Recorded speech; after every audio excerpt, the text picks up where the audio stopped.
Nous sommes dans la joie ce matin de nous retrouver encore dans la présence de Dieu.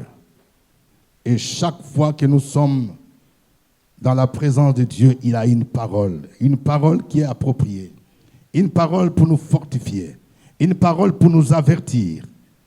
Il est écrit, vous connaîtrez la vérité et la vérité vous affranchira. Ce matin, nous allons lire dans le livre du psaume. Le psaume 115, nous lirons les versets 12 à 14. Psaume 115, 12 à 14.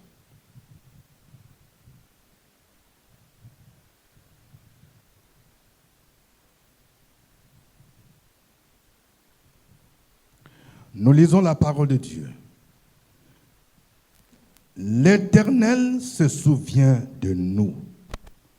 Il bénira la maison d'Israël. Il bénira la maison d'Aaron. Il bénira ceux qui craignent l'Éternel, les petits et les grands.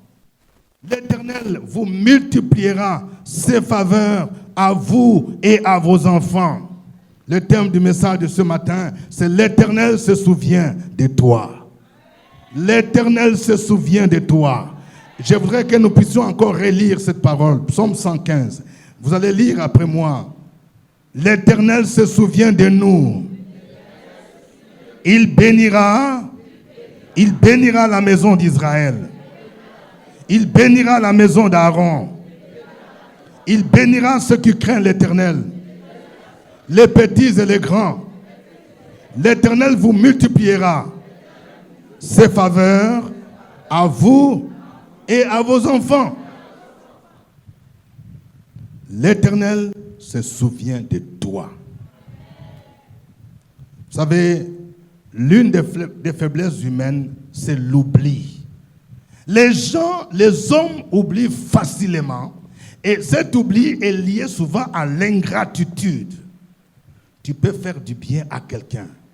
Tu aides quelqu'un. Il y a des gens même qui ont soutenu des jeunes dans leurs études. Ils ont été leurs protégés. Après que la personne a son diplôme, la personne a sa licence, a son master, la personne travaille, et puis la personne ne t'oublie. Ça, c'est humain.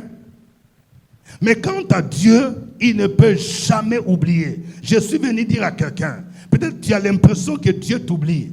Parce qu'il y a des gens qui témoignent. Quand tu entends des témoignages, il y a quelqu'un qui dit, le Seigneur m'a béni, le Seigneur m'a délivré, le Seigneur m'a donné le mariage, le Seigneur m'a donné le travail. Tu te dis, et mes prières. Et tout ce que j'ai fait pour Dieu, je me consacre à Dieu. J'ai abandonné le monde. Je donne mes offrandes. Est-ce que Dieu se souvient de moi? Est-ce que Dieu m'a-t-il oublié? Ce matin, le Seigneur te dit, il ne t'a pas oublié. Il se souvient de toi. Il se souvient de toi. Les hommes peuvent t'oublier. Ton père peut t'oublier. Ta mère peut t'oublier. Tes parents, tes amis peuvent t'oublier. Mais l'Éternel ne peut jamais t'oublier.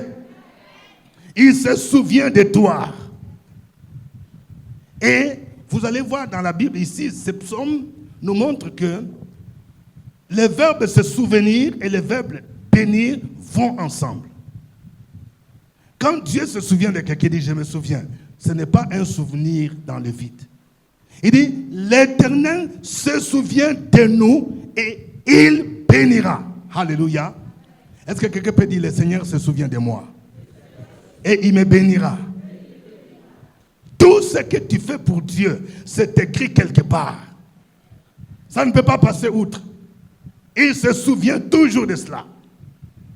Il se souvient. Il ne peut jamais oublier. Oh, je me rappelle d'une histoire qu'on m'a racontée. Il y a un chrétien qui a été béni à travers le ministère d'un homme de Dieu. Ses affaires sont tombées en faillite. Et il était de passage, il a entendu une prédication qui l'a fortifié, qui lui a montré les clés de comment il pouvait relever ses affaires. Et quand il a appliqué cette parole, Dieu a relevé ses affaires. Dieu l'a béni. Il est devenu milliardaire. Il a construit des tours, il a construit des maisons. Il avait des comptes bancaires par-ci, par-là. Des actions. Mais il semble que l'église là avait déménagé. Alors, il était à la recherche de ces pasteurs-là. Et un jour, dans un supermarché, ils se sont croisés. Là, il a changé. Hein? Quelqu'un était mince, il est devenu gros, un grand boss. Et puis, il regarde les pasteurs. Est-ce que c'est vous les pasteurs tels? Il dit oui.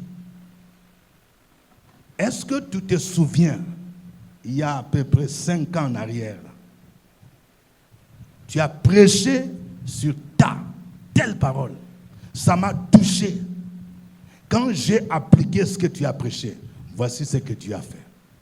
Dieu m'a béni. Mon entreprise a pris de l'ampleur.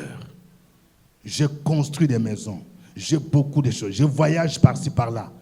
Tel que tu me vois là, je te dois tout. Tu es la source de tout ce que je viens d'avoir. Pasteur, dis-moi, de quoi as-tu besoin? Moi, je me souviens de toi. Combien de gens sont ceux qui se souviennent des pasteurs comme ça? Il y a des gens, tu pries pour lui là. Il est béni, mais il s'en va. Il ne vient même pas dire merci. Mais Dieu dit, lui là, il n'oublie pas. Il se souvient de toi. Et quand il se souvient, il bénit. Nous allons d'abord voir, premièrement, l'exemple des personnes pour qui Dieu se souvenait dans la Bible. Et deuxièmement, nous allons voir les catégories que ce psaume nous révèle. Il y a 3 catégories des personnes pour qui on dit « il se souvient ». Commençons d'abord par quelques personnes que j'ai pu,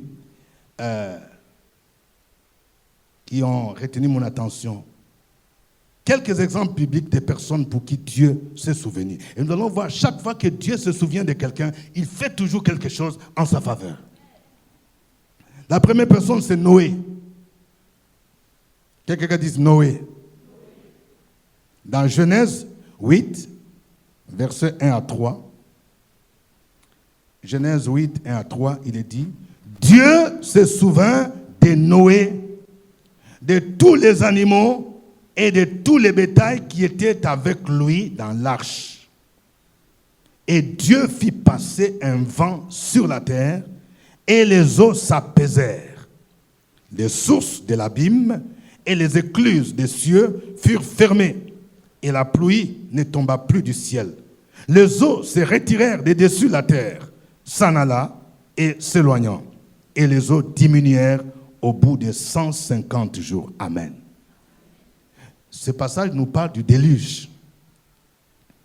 À cause de la méchanceté des hommes, Dieu a vu que la méchanceté ne faisait que s'accroître sur la terre. Il a dit, je vais exterminer la terre. C'est pourquoi quand je vois les catastrophes naturelles aujourd'hui, des inondations, des volcans, ça ressemble aussi à un jugement de Dieu qui devrait pousser les nations à se repentir. À cause de la méchanceté, Dieu a fait pleuvoir la pluie pendant 40 jours. Vous voyez, quand il y a des pluies pendant 2 jours, 3 jours, des dégâts que ça fait. Maintenant, imaginez 40 jours. 40 jours et 40 nuits. Inondation partout. Tout était détruit. Mais avant cela, Dieu a averti Noé. La Bible nous dit que Noé était un homme juste. Pendant que les gens étaient dans la magouille, pendant que les gens étaient dans l'ivrognerie, la débauche, lui, Noé, était juste. Il dit, voilà, je ne vais pas faire comme les autres. Et pendant ce temps-là, les gens se moquaient de lui. Noé, toi tu dis tu ne vas pas boire, toi tu deviens quoi? Tu deviens le saint? Toi tu ne veux pas chercher femme, tu es toujours fidèle à ta femme. Ça c'est dépassé. Tu peux être marié, tu as maîtresse. C'est quoi? Noé dit, moi, je ne suis pas dans vos histoires là. Tu mourras pauvre toi Noé. C'est ce que les gens font. Hein? Toi tu n'aimes pas la tricherie? Noé était juste. Et Dieu lui a dit, fabrique l'arche. Parce que ce qui arrive là, ça va détruire le monde. Pendant qu'il fabriquait l'arche, les gens se moquaient de lui. Tu fais quoi? Oh, je fabrique l'arche, il y aura inondation, jugement. Il dit, toi là, tu as déjà vu inondation sur la terre là.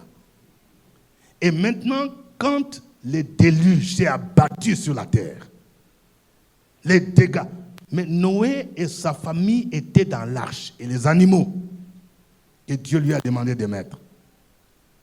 Et maintenant, la Bible nous dit quoi? Dieu s'est souvenu de Noé. C'est-à-dire que Dieu Il regarde et dit, je vais détruire la terre. Mais il se souvient, il dit non, il y a un monsieur là, à cause de lui. Je vais te dire quelque chose. Il y a des moments où le Seigneur veut détruire ta famille parce qu'il y a la sorcellerie, il y a l'envoûtement, il y a beaucoup de choses. Il dit, je vais détruire cette famille, je vais détruire ton village. Mais à cause de toi, il te souvient que non, il y a quelqu'un qui est natif de ce village-là, qui vient à l'église, qui vient, qui me sert, qui évangélise. À cause de toi, on dit, Dieu se souvient et il intervient. On dit, il s'est souvenu de Noé. Il dit, non, je ne vais pas tout gâter. À cause de Noé, parce qu'il a été juste, il ne s'est pas compromis, les déluges là, ça va s'arrêter là. Et les eaux vont s'apaiser. Quand Dieu se souvient de quelqu'un, il agit toujours dans le sens positif. On dit, Dieu se souvient de Noé et de tous les animaux et les bétails. Et on dit, les sources de l'abîme et les écluses des cieux furent fermées. Donc c'est Dieu qui a fermé ça. Il a ouvert les vents du ciel. Il s'est souvenu de Noé. Il dit non, non, non, non. Comme il y a mon serviteur qui est là, il ferme. À cause de toi, Dieu peut épargner un peuple. À cause de toi, Dieu peut épargner même la nation. À cause d'une personne, il se souvient de toi. À cause de toi, il peut bénir tes enfants. Même s'ils ne connaissent pas le Seigneur. Il dit non, je me souviens de celle-là. Je me souviens de ce frère. Il est engagé dans mon œuvre. On dit, les écluses des cieux furent fermées et la pluie ne tomba plus du ciel. Parce que Dieu se rappelait de Noé. Peut-être que dans votre vie, il y a un déluge. Il y a des morts en cascade dans votre famille. Et tu as peur même. Tu te dis, mais à qui les prochains tours? Mais à cause de tes prières, tu es comme Noé. Dieu dit, je me souviens de toi. Je me souviens de tes jeunes. C'est pourquoi quand on programme un jeune, il faut entrer dedans. Parce qu'il y a des choses que le Seigneur fait. Quand il se souvient des heures que tu as passées, il ne va pas oublier cela. Il dit, je me souviens. On dit, les eaux se retirèrent de dessus la terre, s'en alla, s'éloignant, et les eaux diminuèrent au bout de 150 jours. Ça, c'est à cause de Noé. Une autre personne dont Dieu s'est souvenu, c'est Sarah. Quelqu'un qui dit Sarah. Nous connaissons tous Abraham et Sarah, un couple qui servait Dieu dans la vérité. Mais Sarah était stérile. Il peut arriver des épreuves pour lesquelles on se pose la question. Mais comment la sœur là est engagée? Comment les frères là? Et pourquoi ils n'ont pas d'enfants? Pourquoi il n'a pas d'enfants? Mais Dieu a fait une promesse à Sarah. Un jour, Dieu a envoyé des anges pour visiter Abraham et Sarah. Son mari et sa femme Sarah, ils les ont bien accueillis. Ils ont préparé un veau tendre, un veau gras. Ils ont bien mangé. C'est pourquoi la Bible nous dit, n'oubliez pas l'hospitalité, parce que quelques-uns d'entre vous ont logé les anges, sans le savoir. Et c'est pendant qu'ils mangeaient, quand tu poses un acte pour lequel Dieu est content, il note ça. Il dit, je vais me rappeler de ça. Et c'est après avoir mangé que Dieu a dit par l'ange, il dit, l'année prochaine, à cette même date, tu auras un enfant. Il a fait une promesse. Et qu'est-ce que la Bible nous dit? Genèse 21, versets 1 à 3. Genèse 21, 1 à 3. L'Éternel se souvint de ce qu'il avait dit à Sarah. Et l'Éternel accomplit pour Sarah ce qu'il avait promis. Sarah devint enceinte et elle enfanta un fils à Abraham dans sa vieillesse, au temps fixé dont Dieu lui avait parlé. Quelqu'un qui dit au temps fixé.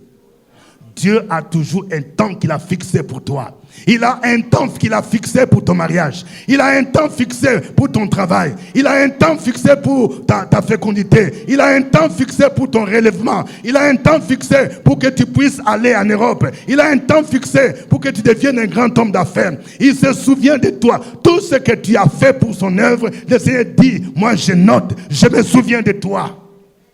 Il dit, au temps fixé. La Bible nous dit, ne nous lassons pas de faire du bien, parce que nous moissonnerons au temps convenable. Il y a toujours le facteur temps. Quand on était à l'école, on nous a montré la formule de l'intérêt. L'intérêt était fonction de 3 éléments. On dit intérêt égale capital fois taux fois temps. Il y a le facteur temps.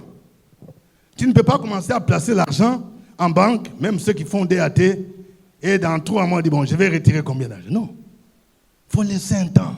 Dis à ton voisin, il faut laisser un temps. Et tu verras ce que Dieu va faire.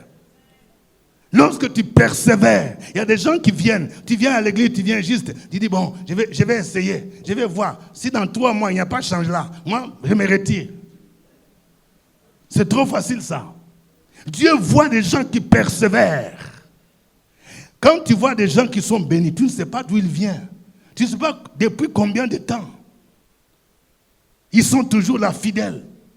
Même quand le transport est difficile, il lui reste 1000 francs. Il dit les 1000 francs là, au lieu de manger, moi, je prends mon transport. Et il y a des gens parfois qui marchent pour venir à l'église. Il dit, bon, tu n'as pas assez d'argent, tu es descendu quelque part, ton bac t'a lâché, ton but t'a lâché, et tu es obligé de marcher 1 kilomètre, 2 kilomètres. Tu as mal aux pieds. Tout ça, Dieu ça. Il voit. Tout ça, Dieu note. Un temps arrivera où la bénédiction va venir. Le Seigneur dit, je me souviens de toi. Je vais te bénir. Je connais comment tu as souffert. Je connais comment pour venir à l'église. Tu as souffert pour avoir le transport. Parfois, tu manquais à manger. J'ai noté tout ça. Et quand le temps fixé, le Seigneur dit, moi, je te bénis. Il s'est souvenu de ce qu'il a dit à Sarah. Il a vu Sarah. Cette femme a entendu pendant 25 ans. Dis à ton voisin, toi tu as entendu pendant combien de temps? 25 ans, on ne dit pas 25 mois, on ne dit pas 25 semaines, 25 ans. Dieu a dit, je vais te donner un enfant. Ah, quand c'est comme ça, je peux imaginer la famille de Sarah. Mais quand est-ce qu'on va porter bébé Sarah? Non, ça va venir. Ah! Bon, c'est à 70 ans qu'elle a eu la preuve. Bon, mais tu as quel âge? Tu fêtes quel anniversaire? 75 ans. Sarah. Et bébé là, ça va venir. Et puis 80 ans. On dit, c'est l'anniversaire de Sarah. Il fête ses 80 ans. Et bébé, ça va venir. Tu crois encore, bébé? Il faut quitter là-bas. Viens, on va faire médicament de famille là. 85 ans. Sarah dit, moi là, mon Dieu, je sais qu'il est fidèle. Et à 90 ans, la parole de Dieu s'est accomplie. La Bible dit que Dieu n'est pas un homme pour mentir. Il n'est pas le fils de l'homme pour se repentir. Ce qu'il a promis, il va l'accomplir. Il va le réaliser. Il s'est rappelé. Et quand il s'est rappelé de Sarah, il a dit, oui, j'ai promis à cette femme, Isaac. Et Sarah devint enceinte. Sarah devint enceinte. Une autre personne que je vais citer, c'est Corneille. Quelqu'un qui dit Corneille. Alors, la première fois quand j'ai lu ce passage, j'ai trouvé un peu bizarre, mais j'ai compris que Dieu se souvient de n'importe qui. Corneille, il était un centenier romain. C'est-à-dire, c'était un corps habillé. Quand on dit centenier, c'est-à-dire celui qui est le chef d'une brigade de 100 personnes. C'est pourquoi on appelle centenier. Les Romains, pour la majorité, étaient des non-chrétiens, des païens. Mais cet homme-là avait quelque chose de positif. C'est qu'il aimait aider les gens. Il faut avoir un bon cœur. Il ne faut pas être méchant. Dis à ton voisin, il ne faut pas être méchant. La Bible nous dit que Corneille, il faisait beaucoup d'aumônes. Quand il voit quelqu'un qui est dans les difficultés là, il donne. Il voit quelqu'un, il donne. Il soutenait. Il y a des gens, même en étant païens, ils se disent là, il faut aider les autres. Et même quand il faut donner à Dieu, ils donnent offrande. Moi, je me souviens, il y a quelqu'un, quand on organisait une opération pour l'achat d'un émetteur, une dame est partie consulter une musulmane. Et elle a fait un chèque de 2 millions. Elle dit non, tout ce qui contribue à l'avancement de l'œuvre de Dieu, moi, je soutiens. Donc il y a des gens qui sont comme ça. Corneille, il faisait beaucoup d'aumônes et de prières, même à un Dieu qu'il ne connaissait pas. Et Dieu là, qui ne fait exception de personne, il peut même se souvenir d'un païen. C'est pourquoi même parmi ceux qu'on appelle païens, il y a des gens que Dieu bénit, qui ont la main facile. Il y a même des païens, quand ils voient un serviteur de Dieu, ils savent qu'on doit l'honorer. Un jour, j'étais dans un coin de photocopie là. Alors, il y a un frère qui passait par la voiture. Ah, il m'a dit, Révérend Goumbi, voilà, c'est moi. Et je peux vous parler? Bon, je suis parti.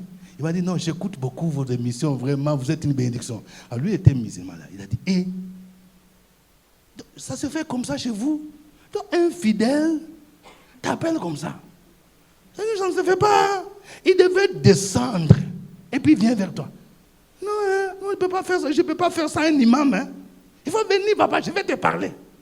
Bon, moi, c'est samedi, je suis parti. Mais ça m'a quand même interpellé qu'un musulman fasse cette remarque-là. Il dit, chez nous, on ne peut pas faire ça à un imam. Jamais. Et imam, je vais te parler. Non, c'est mon imam, c'est moi qui va vers lui. Donc, il y a des gens qui ont ce sens même de respect pour les serviteurs de Dieu. Alors, qu'est-ce qui s'est passé avec Corneille? Tout ce que ce monsieur faisait. Acte chapitre 10, versets 1 à 4. Acte 10, 1 à 4. Il dit, il y avait à Césarée un homme nommé Corneille, centenier dans la cohorte dite italienne. Cet homme était pieux et craignait Dieu avec toute sa maison. Il faisait beaucoup d'aumônes au peuple et priait Dieu continuellement. Vers la 9e heure du jour, il vit clairement dans une vision un ange de Dieu qui entra chez lui et qui lui dit, « Corneille !» Les regards fixés sur lui et saisi d'effroi, il répondit, « Qu'est-ce, Seigneur ?» Et l'ange lui dit, « Tes prières et tes aumônes sont montées devant Dieu et il s'en est souvenu. » Alléluia. Donc, quand tu pries là, les prières montent. Parfois, nous, on ne voit pas. Tu es en train de prier. On dit, Dieu, il est au ciel. Ça monte comme de l'encens. Tes prières. Mais, ça ne se limite pas, on dit, tes prières et quoi? Et tes aumônes. Chaque fois que quelqu'un pose un acte de libéralité, ça monte. C'est-à-dire que Dieu est en train de constater là. Demande à ton voisin, toi tu fais monter quoi à Dieu? Il y a des gens aussi qui font monter les péchés. Hein? À Sodome et Gomorrhe, c'est les péchés qui montent. C'est-à-dire, c'est comme fumée noire. Donc, Dieu voit fumer là. C'est quoi ça là? Il regarde ses impudicités. Il regarde ses PD, tout ça. Il dit, c'est quoi ça? Je vais exterminer ces gens. Mais il y a des gens pour qui ils voient, donc c'est l'encens. C'est comme une bonne odeur, ça monte. Il dit, mais qui fait ça là? Il dit que non, il y a la dame là, elle a la main facile. Elle donne pour mon œuvre. Il dit, oui, c'est ce frère-là. Il soutient mon œuvre. Il dit, tes aumônes sont montées. L'ange lui dit, Corneille, tout ce que tu fais là, c'est noté. Tes prières et tes aumônes sont montées. Et Dieu s'est souvenu de ça. Et à cause de ça, qu'est-ce qui s'est passé? Dieu a envoyé son serviteur Pierre. Donc il a vu que cet homme avait une bonne volonté. Il a dit, bon, comme on ne connaît pas Jésus, je vais envoyer Pierre. Pierre, il faut partir chez ce monsieur-là. Il est disposé. Et Pierre est parti. Pierre lui a prêché l'évangile.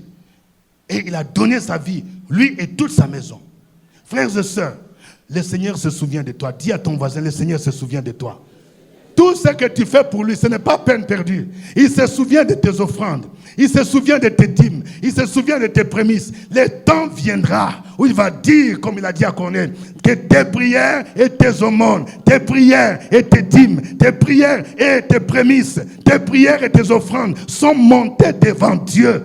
et il s'est souvenu de ça. Et quand il se souvient, c'est pour libérer la faveur. C'est pour libérer la bénédiction.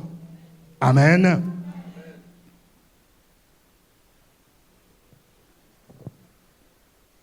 Nous allons voir maintenant les 3 catégories de personnes à qui Dieu se souvient, selon le psaume 115. Donc c'est comme un triangle où il y a la base, plus on monte, plus ça se rétrécit. L'Éternel, je relis le psaume 115. L'Éternel se souvient de nous, il bénira la maison d'Israël, il bénira la maison d'Aaron, il bénira ceux qui craignent l'Éternel, les petits et les grands. L'Éternel vous multipliera ses faveurs à vous et à vos enfants. Première catégorie, il dit, il bénira la maison d'Israël. Quelqu'un qui dit la maison d'Israël. Alors, la maison d'Israël représente quoi pour nous aujourd'hui? La maison d'Israël, c'est l'ensemble du peuple de Dieu, de tous ceux qui ont reçu Jésus comme Seigneur et Sauveur. Lorsque tu acceptes Jésus dans ta vie comme Seigneur et Sauveur, tu fais partie du peuple choisi de Dieu. La Bible nous dit que nous sommes une race élue, nous sommes un sacerdoce royal, nous sommes une nation sainte. Tu fais partie du peuple de Dieu. L'Israël de Dieu aujourd'hui, c'est nous qui connaissons Jésus. Alors, il y a des bénédictions qui sont rattachées au fait que tu connais Jésus. Tu fais partie de la maison d'Israël. Et il te promet de te bénir parce que tu as accepté son Fils Jésus-Christ. 1 Pierre chapitre 2, versets 9 à 10. Vous, au contraire, vous êtes une race élue, un sacerdoce royal, une nation sainte, un peuple acquis, afin que vous annonciez les vertus de celui qui vous a appelé des ténèbres à son admirable lumière. Vous qui étiez autrefois, vous n'étiez pas un peuple, qui maintenant êtes le peuple de Dieu. Vous qui n'aviez pas obtenu miséricorde et qui maintenant avez obtenu miséricorde. Amen. Ça, le fait même que tu quittes le monde pour venir à Jésus, il va te bénir. Deuxième catégorie, il bénira la maison d'Aaron. Quelqu'un qui dit la maison d'Aaron. Vous voyez, en Israël, il y avait 12 tribus. C'est-à-dire le peuple de Dieu était grand. Maintenant, parmi les 12 tribus, là, il y a une tribu spécifique que Dieu a choisie pour les sacerdoces, pour les ministères. C'est la tribu de Lévi. Et dans la tribu de Lévi, il a choisi une maison, une famille. C'est la famille d'Aaron pour jouer le rôle de sacrificateur. Alors, quand la Bible dit « il bénira la maison d'Aaron », qu'est-ce que ça veut dire? C'est-à-dire, tu ne dois pas t'arrêter seulement au niveau de celui « j'ai donné ma vie à Jésus, je viens seulement dimanche, je rentre à la maison, je suis chrétien de dimanche, je ne fais rien d'autre ». La maison d'Aaron représente ceux-là qui s'engagent à servir le Seigneur. Tu t'engages dans un ministère. Tu dis, moi je suis sauvé. Je m'engage dans l'évangélisation. Il faut que Dieu m'utilise pour gagner les âmes. Je m'engage dans l'intercession. L'intercession, c'est ce ministère qui consiste à prier pour les autres. Je m'engage dans la chorale, le groupe musical pour chanter. Je m'engage pour encadrer. Je m'engage dans l'équipe d'accueil. Je m'engage dans les protocoles. Je m'engage pour commencer à nettoyer la salle. C'est tout un ministère. Quand nous servons Dieu. Selon le Nouveau Testament, chaque chrétien est à la fois sacrificateur, prophète et roi. Nous sommes appelés aussi à entrer dans la présence de Dieu pour intercéder. Il y a 2 ministères que la Bible qualifie de ministères universels, c'est-à-dire, je ne peux pas dire, moi, je n'ai pas ce don-là, que tout chrétien devrait être engagé. C'est l'évangélisation et la prière. Chaque chrétien doit évangéliser et gagner les âmes. Chaque chrétien doit prier pour les autres. Ça, ce sont des ministères universels. Mais maintenant, d'autres peuvent s'ajouter. Je fais l'évangélisation, je m'engage par exemple dans le protocole, je m'engage dans l'accueil, je m'engage en tout de nettoyer. Parce qu'il y a des gens qui disent, bon, moi là, mon travail c'est de nettoyer la salle. Donc ça c'est mon ministère. Évangélisation, ça ce n'est pas mon don. Non, tu as menti. Quelqu'un dit, tu as menti. Quand tu sers le Seigneur, Dieu va se souvenir de toi. Il y a des bénédictions spéciales qu'il réserve à ceux qui le servent. C'est pourquoi on dit, il bénira la maison d'Aaron. Vous savez, un jour, Pierre a posé une question à Jésus. Et nous avons tout quitté. Qu'en sera-t-il de nous? Cette question, beaucoup de chrétiens se la posent. Surtout quand tu es engagé dans l'œuvre de Dieu, tu es engagé, les samedis tu viens. Il y a des gens qui trouvent ça bizarre. Parce qu'il y a des chrétiens qui pensent que les dimanches suffit. Voilà, les dimanches c'est le jour du Dieu. Ça, et le lundi c'est le jour de qui? Et le mardi. Donc, quand on dit on va avoir une activité lundi, mardi, mercredi, on ne va pas les voir. Non, moi, vrai, j'ai une réunion avec des amis, je suis dans un club, je suis le secrétaire général de la section de notre parti politique, je dois aller accompagner quelqu'un à l'aéroport, et mercredi, je suis le président du syndic de notre quartier, et les jeudis, vraiment, il y a un ami qui est en train de faire une exposition, on parlait de la culture, il m'a nommé PCO, et le vendredi, non, il y a mon ami là, c'est DJ Tan, vraiment il m'a invité. On a grandi ensemble. Aïe, quelqu'un dit aïe. Donc, quand est-ce que tu auras le temps pour servir? Tu es toujours occupé, monsieur occupé, madame occupée. Dis à ton voisin, tu fais quoi la semaine même? Souvent la famille pose cette question. Tu es toujours engagé. Je pars à l'église, je pars servir mon Dieu. Ça te donne quoi? Pierre aussi s'est inquiété. Nous, on a tout quitté. Pierre, il était pêcheur professionnel. Il vivait de ça. Mais Jésus a dit, il faut me suivre. Je vais faire de toi pêcheur d'hommes. Donc, il a abandonné la pêche. Donc, il commençait à gagner les âmes. Il dit non, le vieux, comme on dit. Je vais vous poser une question. Nous, on a tout quitté. Hein? J'ai une femme. J'ai une belle famille. Bon, quel est notre avenir? Quel est le plan? Profit de carrière zéro. Je dis, non, avec moi, il n'y a pas profit de carrière zéro. Écoutez la réponse de Jésus. Marc, chapitre 10, versets 29 à 30. Marc 10, 29 à 30. Jésus répondit, je vous le dis en vérité, il n'est personne qui, ayant quitté à cause de moi, et à cause de la bonne nouvelle, sa maison, ou ses frères, ou ses sœurs, ou sa mère, ou son père, ou ses enfants, ou ses terres, ne reçoivent au centuple présentement dans ce siècle.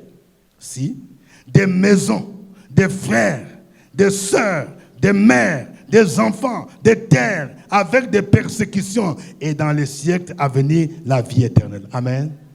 Je ne sais pas si vous lisez une telle parole. Donc, peut-être que Pierre, les gens disaient, non, quand tu suis Jésus là, c'est au ciel seulement. Hein? Ici sur la terre là, vraiment, c'est pauvreté. Il n'y a pas d'avenir.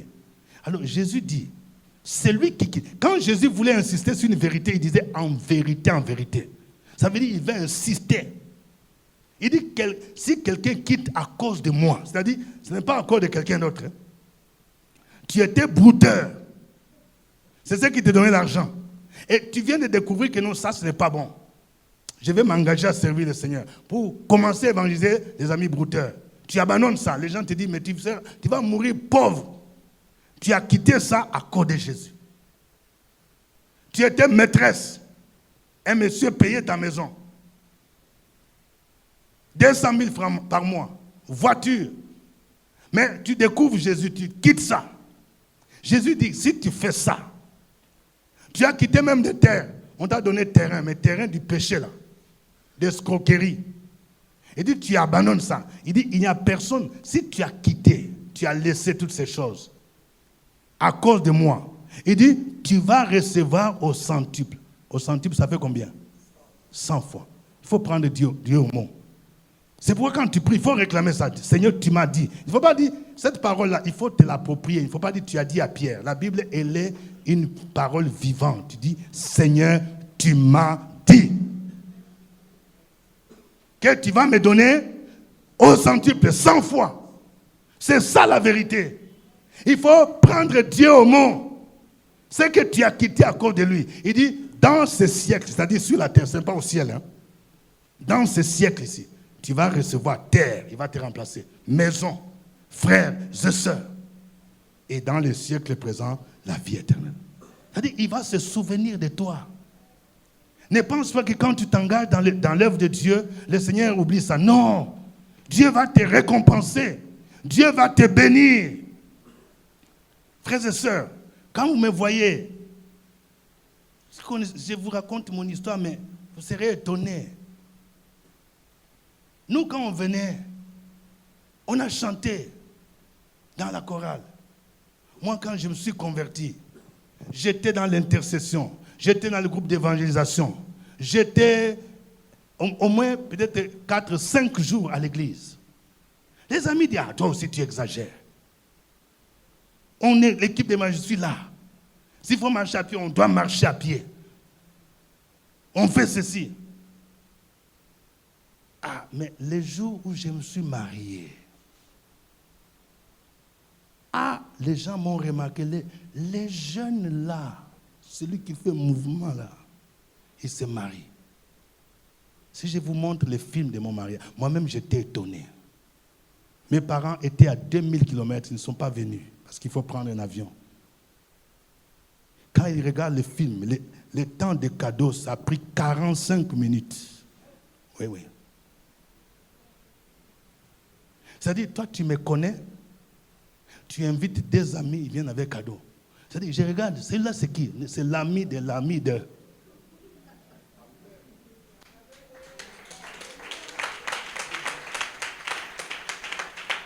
À ce moment-là, dans les années 80, caméra même, il y a un caméraman de la télévision nationale qui est venu. On dit, on m'a appris que tu t'es marié, non? Tu n'auras pas besoin de caméra. Il dit, non, non, nous, on n'a pas l'argent pour caméra. Non, caméra là. Moi, j'offre la captation. Tout était offert. J'avais des larmes aux yeux. Déjà dit, on a remarqué ton engagement. Ça, c'est Dieu qui s'est souvenu de nous. Plus de 300 personnes ont mangé, fatiguées, rassasiées. J'ai vu de hautes personnalités venir dans ce mariage. Lorsque tu t'engages à servir le Seigneur, il dit, tu auras au centuple dans ce siècle présent. Troisième catégorie, il bénira ceux qui craignent l'Éternel. Ceux qui craignent l'Éternel. Ah, là, les nombres se rétrécissent. Vous voyez, la maison d'Israël, c'est comme un triangle. Il y a beaucoup de gens. Il y a des bénédictions. Dieu dit, bon, comme tu es devenu mon fils, je te donne la bénédiction. Il y a des bénédictions quand tu commences à les servir. Mais ceux qui craignent l'Éternel, le nombre devient petit. Hein? Parce qu'il y a des gens, bon, tu viens à l'église, mais quand on dit, ça là, ce n'est pas bon, ça là, c'est un péché, on dit non, il faut laisser ça. Qui ne fait pas ça? Tout le monde fait ça. Et tout ce qui me choque aujourd'hui, c'est qu'il y a des gens qui citent les noms des pasteurs. Moi, je connais un ami, un pasteur, il a sa copine, donc on peut avoir copine. Quelqu'un dit c'est diabolique. Il y a des exemples à suivre et des exemples à ne pas suivre. Ne vous contentez pas d'un péché parce que tu as appris que quelqu'un qui porte le nom de pasteur, il fait ça. Il y a des faux, il y a des vrais. Pourquoi les gens veulent toujours citer les faux? Quand tu crains Dieu, la crainte de Dieu, c'est le fait de s'éloigner du mal, du péché. Mon modèle, c'est Jésus-Christ. Et quand tu marches dans la crainte de Dieu, il y a des bénédictions que Dieu réserve spécifiquement à ceux qui craignent Dieu. Il dit, il bénira ceux qui craignent l'Éternel, les petits et les grands. Même quand tu es encore jeune, tu es encore CM2, même tu es encore au collège, Dieu dit, il va te bénir. parce que tu les crains. Le psaume 128, versets 1 à 6, c'est un psaume qui essaie de nous montrer les résultats de quelqu'un qui craint le Seigneur. Le psaume 128, versets 1 à 6. Cantique des degrés. Heureux tout homme qui craint l'Éternel et qui marche dans ses voies. Tu jouis alors du travail de tes mains. Tu es heureux, tu prospères. Ta femme est comme une vigne féconde dans l'intérieur de ta maison. Tes fils sont comme des plants d'olivier autour de ta table. C'est ainsi que bénit l'homme qui craint l'Éternel. L'Éternel te bénira de Sion et tu verras le bonheur de Jérusalem tous les jours de ta vie. Tu verras les fils de tes fils. Que la paix soit sur Israël. Amen. On dit heureux l'homme qui craint l'Éternel. Ce n'est pas n'importe qui. Hein? Il y a des gens qui se plaignent. Moi, Dieu ne me bénit pas. Dieu ne me bénit pas. Entre-temps, tu es dans la compromission. J'ai fait quoi, Dieu? Toi-même, tu sais ce que tu as fait. L'autre fois, nous avons vu qu'il y a des souffrances qui viennent de nous-mêmes. Tu te plains, mais pendant ce temps, tu sais que tu n'es pas en règle avec Dieu. Mais il dit, heureux tout homme qui craint l'Éternel, qui marche dans ses voies. Quand on dit que quelqu'un marche dans les voies de Dieu, il dit que quand la Bible dit ça, je fais. Quand la Bible dit ne fais pas ça, je ne fais pas. C'est ça, marcher dans les voies de Dieu. Alors, quelles sont ces bénédictions dit?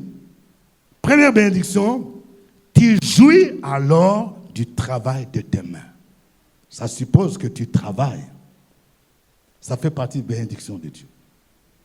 Mais il y a des gens, tu peux travailler, mais tu ne jouis pas de ton travail. Ce sont des gens, par exemple, il a son salaire, tu vois quelqu'un, il a 300 000 francs, 400 000 francs. Avant le 20, l'argent est fini. Souvent, je suis écœuré en tant que pasteur. Il y a des gens qui me voient, parce que moi, je ne comprends pas. Il y a mes soeurs qui me disaient, non, pasteur, vraiment, je ne comprends pas ma vie. Je suis à 1 million. Si je vois un compte de Gombo, je suis à 1,2 million.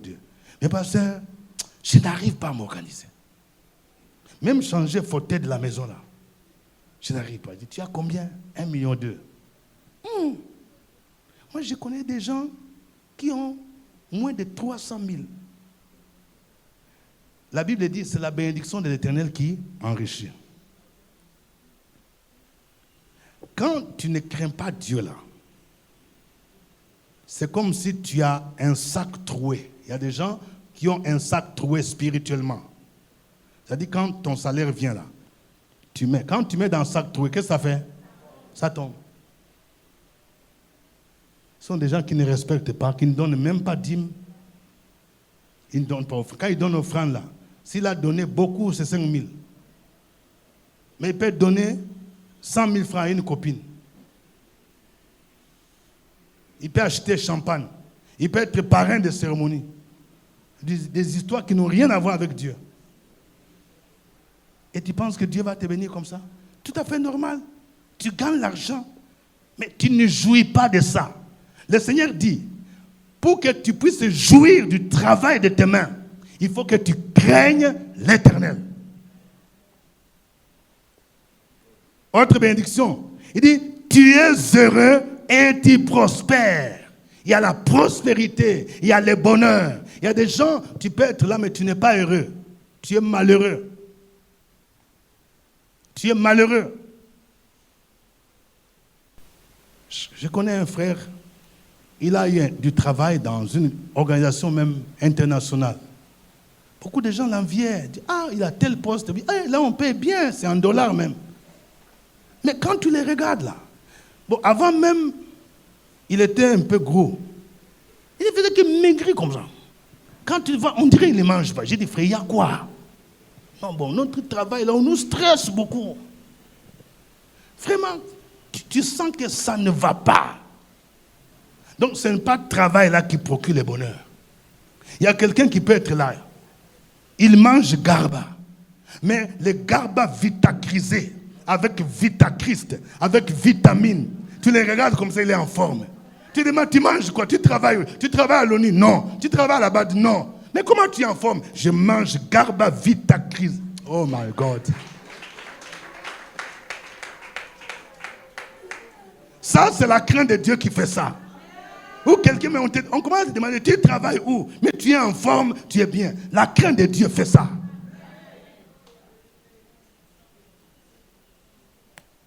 Et j'apprends souvent, il y a un frère qui me disait, mais les gens qui travaillent, qui gagnent même le double, le triple, il vient lui demander, Joe, dépanne-moi de transport. Il dit, aïe.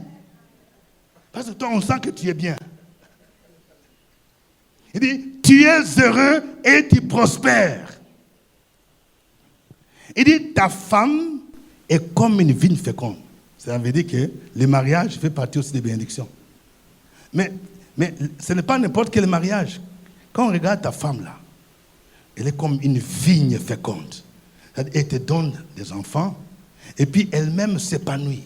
C'est pourquoi moi je donne toujours ce conseil. À vous qui êtes mariés là, il faut qu'on sente que la bénédiction, ça doit couler. Parce qu'il y a des gens, il y a beaucoup de disparités.